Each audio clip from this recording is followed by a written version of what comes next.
Hello, everybody. Welcome to our Monday series. It's Learn with Low Time. If you guys are joining in live, maybe over your lunch hour, I appreciate it. I know that we took a week off last week while I was out of the office, so I appreciate your guys' patience as we get back to our series. I'm super pumped to bring you guys today's topic. It's come to my question box and conversations in clinic quite a bit, specifically because it's been so mainstream media these days. So I felt like it was the perfect platform to kind of really give it some light and some attention to talk about today. So we're going to take a little bit of a deviation from our conversations around the hormone hierarchy, which we've been diving into, and our last conversation where we got to really kind of take a look at how stress and sleep and sugar really contributes to gut and immune dysfunction during this winter cold and flu season we got to kind of talk about. So I'm excited though, because today is going to be a little bit of a different topic. I wanted to give you guys kind of my nutritional medicine perspective on this trend that we're seeing around Hollywood's weight loss drugs. If this hasn't come across your social media feed or even like friends and family social circles and conversations, it will, because it's really just coming to light now and is getting more and more popularized, especially in kind of like the medical aesthetics space. Leave it to TikTok and the Kardashians for making this traditional prescription line of drugs more and more popularized as of late, as they've really hashtagged this my Ozempic journey. The hashtag is kind of trending pretty rapidly on Twitter. So if you have no idea what I'm talking about, let me go ahead and give you guys a little bit of background information on exactly where this topic item comes into our nutrition and wellness sphere. So there is this class of different weight loss drugs all around these. It's called a GLP-1 agonist drug. GLP stands for glucagon-like peptide 1. And a lot of these different drugs go under some names that may or may not be familiar to you. So some of the common names would be Ozempic, Wegovy, even Mounjaro or Semaglutide. So if you guys have heard of any of these terms, what you've been hearing is this class of GLP-1 agonist receptor drugs.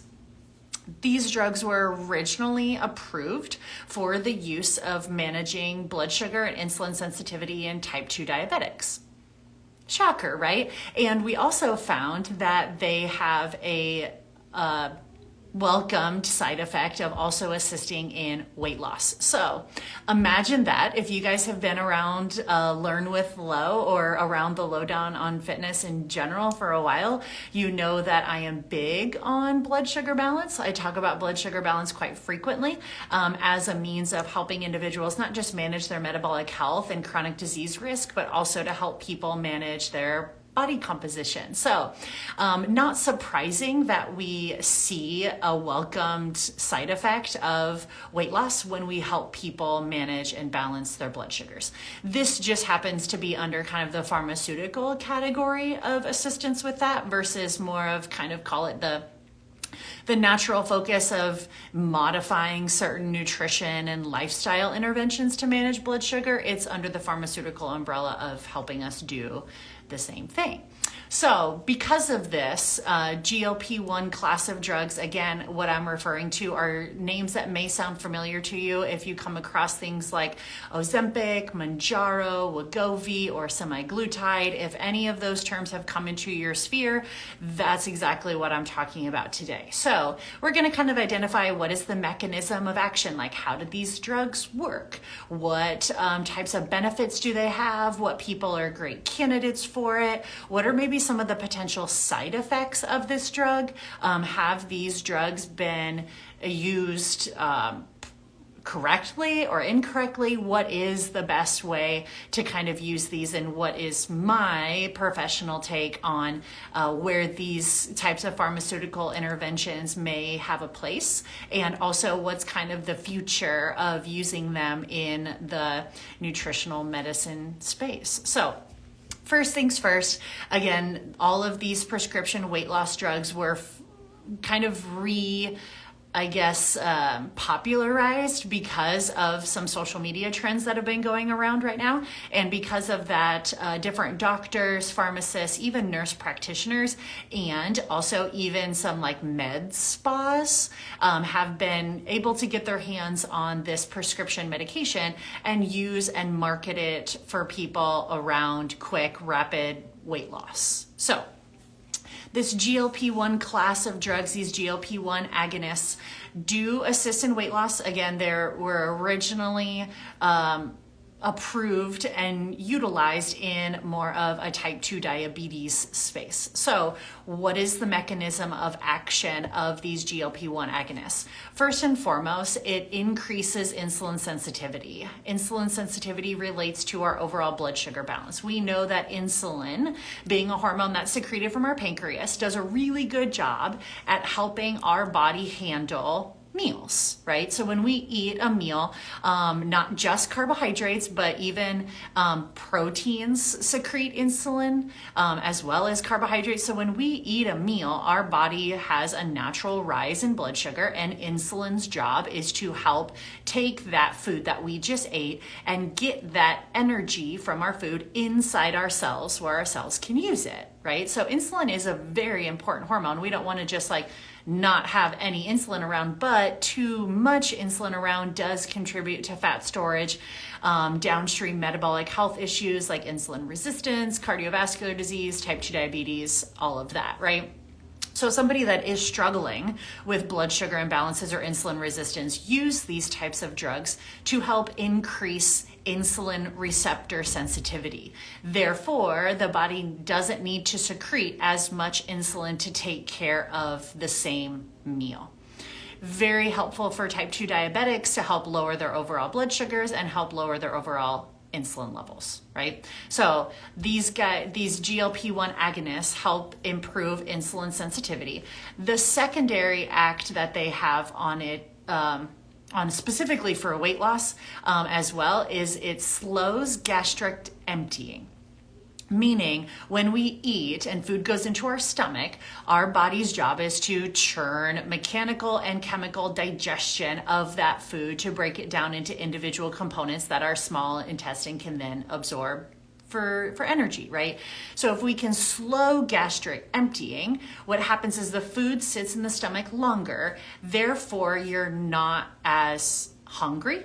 So it's a very potent and strong appetite suppressant. So some people find that on these GLP-1 drugs, they eat smaller meals or they eat less frequently, right? So, of course, eating less calories or not eating at all, or in some extreme cases, like such high doses throwing people into pretty much extreme starvation, of course, we're going to see weight loss as a result of that, right? So knowing its role in slowing gastric emptying, controlling cravings, controlling overall fullness and satiety, increasing insulin sensitivity, who are great candidates for something like this? Well, it was originally, again, approved for people that have an active type 2 diabetes diagnosis. So they have elevated fasting blood sugars, elevated A1C. It's also been approved for those individuals that are considered medically obese, or they have a BMI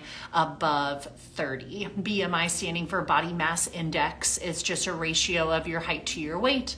And they use that to then categorize whether or not you're in an ideal weight category for your height, or whether your weight is above that ideal range for your height. So approved for people with type 2 diabetes, approved for people that are considered obese.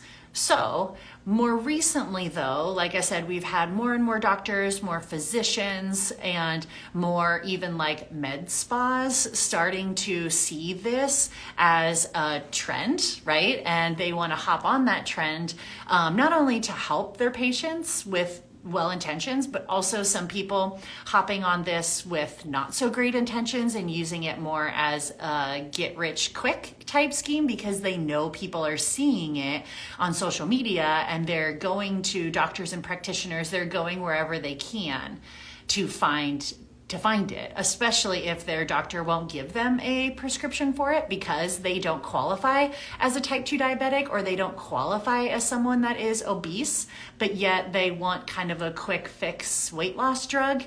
That's where individuals are kind of going outside some of their more traditional medical practitioners to seek a prescription from it.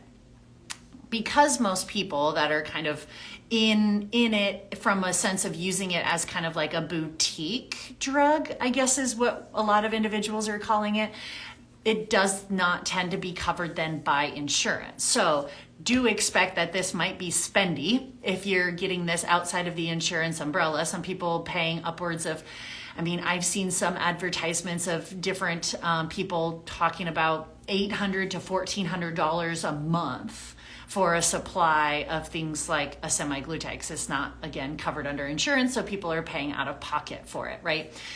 So not cheap. The other unfortunate part of it too is that it then compromises the supply chain for individuals that are type 2 diabetic or are obese and maybe need these types of drugs or can get these drugs covered by insurance because of certain medical classifications.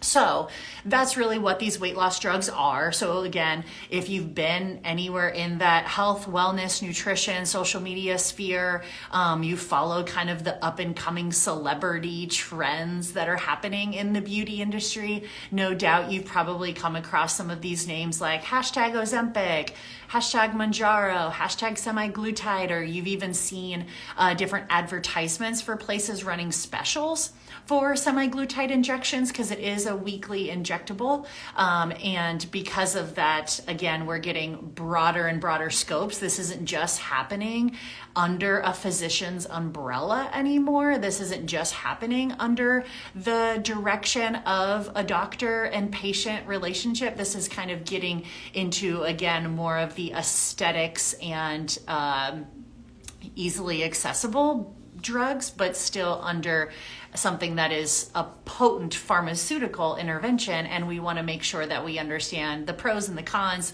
who's a great candidate for it, what are the mechanisms of action, and then what are the potential kind of downstream impacts.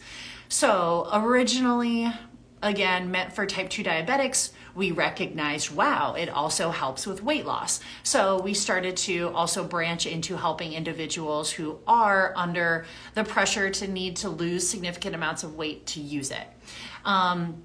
Most of the studies that have been conducted on this are relatively new, so we really don't have a ton of longevity studies on it. But a lot of the studies have found at most individuals are dropping upwards of 15 to 20% of their overall body mass. So say, for example, you're a 200-pound individual, you're looking at someone losing about 30 pounds using something like an Ozempic. That is irregardless of any diet or lifestyle changes. That's just somebody jumping on this and not changing anything about their diet or lifestyle, just the medication and the downstream impacts of the medication, whether that means that now they're craving less, or now they're eating less frequently, or now they're eating smaller meals, or now they're not eating at all because of the mechanism of action of these particular drugs. The hard part is here, as you can imagine, this would fall under kind of the quick fix umbrella. If somebody is out there saying, hey, I want to lose weight, I want to change my body composition, but I don't want to change what I eat, I don't want to change how I move, I don't want to change anything, I just want kind of like, give me a pill, give me a quick fix for something like this, that's where a weight loss drug like this comes into play. But we have to understand that these types of drugs don't necessarily cure or heal any sort of underlying metabolic health issues of why that individual might be struggling with their weight.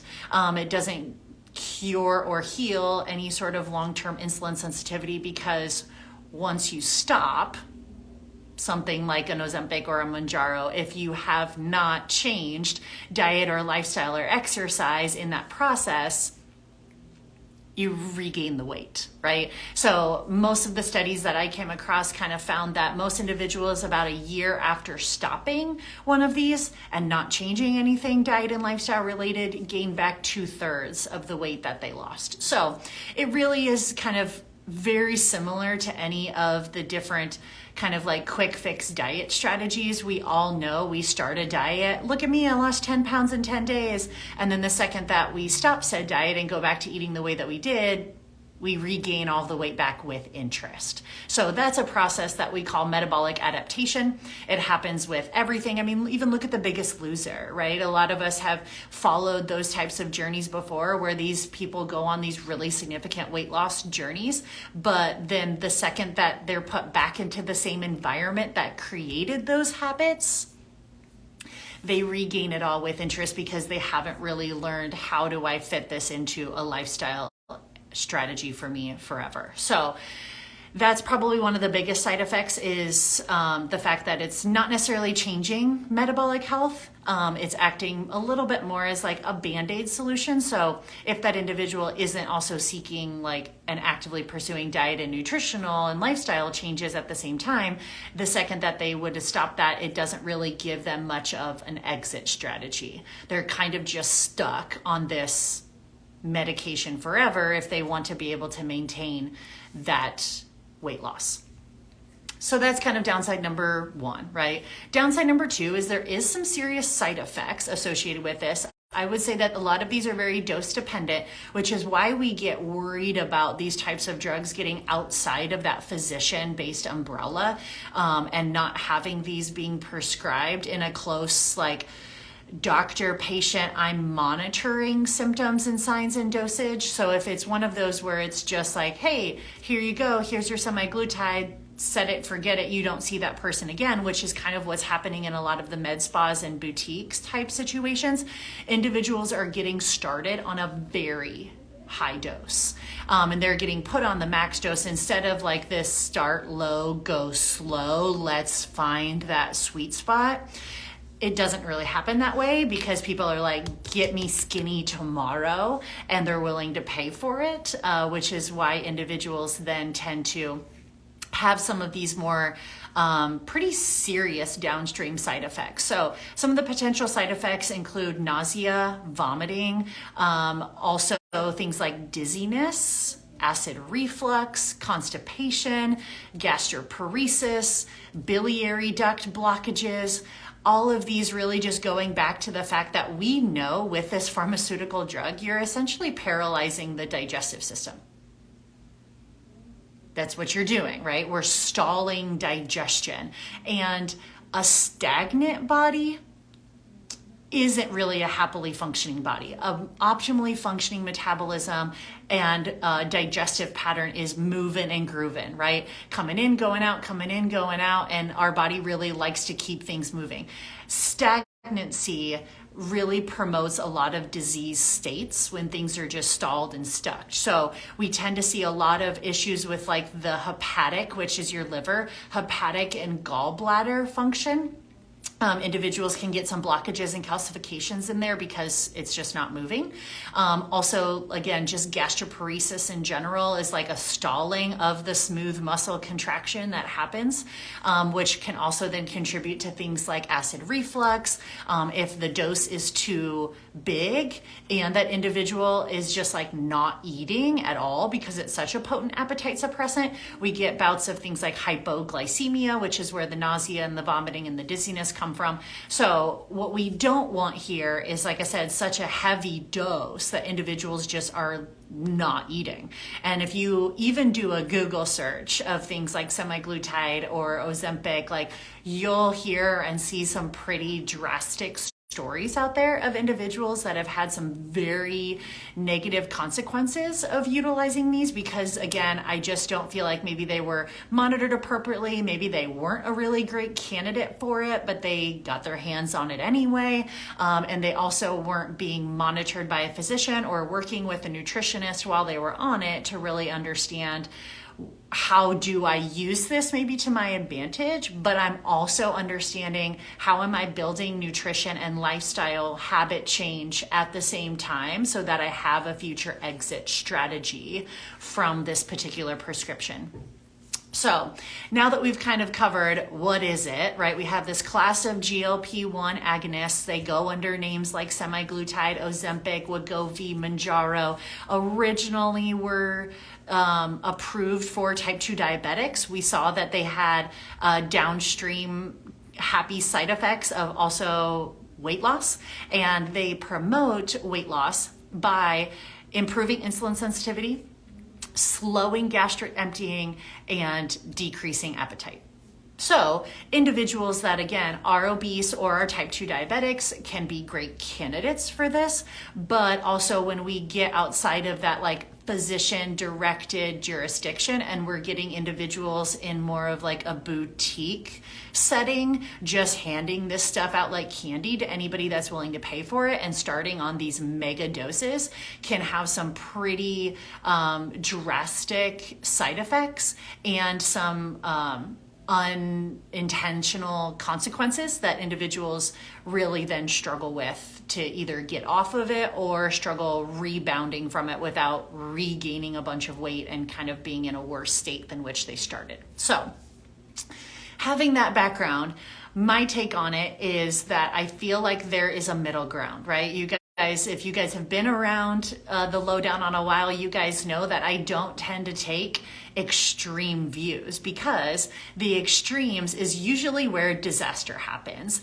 And we know that in the field of nutrition and medicine and science, things are constantly evolving. We're constantly learning. And I do think that there is a really strong place for modern medicine, but I also think that we can't lose our roots and our foundations of understanding how the body works. How do we support the body through food and sunlight and sleep and stress levels and movement and muscle? Those things can't be encapsulated and those things can't be put into a pill or a bottle. So how do we kind of utilize both, right?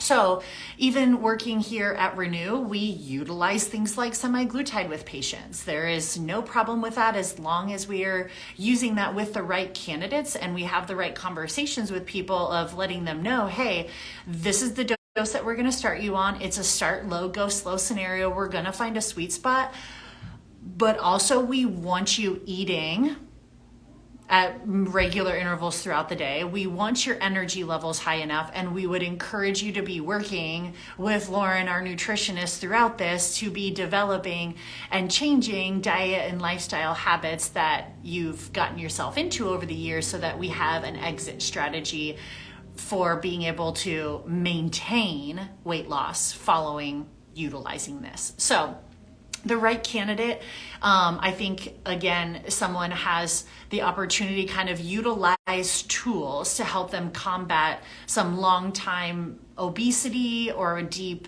insulin resistance and metabolic disease, and individuals that have really struggled with that, I think, are excellent candidates for it. But we want to make sure that we understand how to work with this. So working with a physician and having that start low, go slow mentality to really find that minimal effective dose. Also, ideally working with a nutritionist that is educated in the mechanism of action behind these drugs and also how to combat the side effects. So I work with individuals that are utilizing this and helping them recognize like, okay, my appetite is less than, but then what should I be eating? It's not just a don't eat scenario. Our body has foundational minimal requirements for things like protein. Our body has foundational minimal requirements for things like fiber and fats and micronutrients and minerals. You can't just not eat and expect that there's not going to be some very serious short-term and long-term consequences to that. So we still have to be meeting daily minimum requirements for what our body needs. The whole goal is just that these types of GLP-1 type drugs help us then motivate the behavior change because it takes the edge off of cravings for someone that is severely insulin resistant. It takes the edge off of snacking and larger portion sizes for individuals that have kind of a little bit of a portion distortion until they start to kind of clean up the quality of the food and understand how to fuel themselves properly. So we still need enough energy to work and to work out. We still want individuals exercising and resistance training on this. We still want individuals working on changing their diet and their lifestyle and eating regular meals. So again, it's really just about making sure that if we start something like this, that we're equipping that same individual with an exit strategy. That's really, really important to me, is that we understand, like, yeah, this is here, this is available, but what does it look like to like not need this forever? What does it look like to truly change some of those foundational things that we know that we can't bottle fully? So there's nothing wrong with using things like modern medicine to help really accelerate metabolic change, as long as you're learning, how do I balance my blood sugar through what I eat, when I eat, how I eat, and how I move when we're off of this prescription drug in the future. So if you've been curious about any of these GLP-1 agonists, or if some of these have come across your sphere before, and don't get me wrong, it can be enticing. I've had so many people, like I said, that's why it kind of spurred this conversation. I've had so many DMs, so many messages, so many in-person conversations and texts, and people sending me articles and screenshots, and they're like, what do you think about this? Is this legit, or is this just like the next trend? And so I thought that it would be a really great opportunity to just kind of talk about how these fit. And I do think, like I said, there is a middle ground. There is an ideal candidate for things like this if we're struggling with body composition, because we have blood sugar imbalances, because we have insulin resistance patterns. Yes, I think you would be a great candidate for it, but this is something that should be used in conjunction with nutritional guidance and therapy and coaching strategies, so that we have a better understanding of what does that life and habit change look like off of something like this in the future, and that exit strategy.